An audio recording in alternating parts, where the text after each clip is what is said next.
உங்களுக்கான இன்றைய வாக்குத்தத்தம். கர்த்தாவே, என் சத்துருக்கள் என்னை மேற்கொண்டு மகிழ ஒட்டாமல் நீர் என்னை கைதூக்கி எடுத்தபடியினால் நான் உம்மை போற்றுவேன். என் தேவனாகிய கர்த்தாவே, உம்மை நோக்கி கூப்பிட்டேன், என்னை நீர் குணமாக்கினீர். கர்த்தாவே, நீர் என் ஆத்துமாவை பாதாளத்திலிருந்து ஏற பண்ணி நான் குழியில் இறங்காதபடி என்னை உயிரோடே காத்தீர்.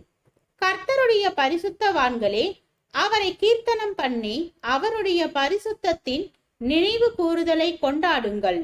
அவருடைய கோபம் ஒரு நிமிஷம், அவருடைய தயவோ நீடிய வாழ்வு.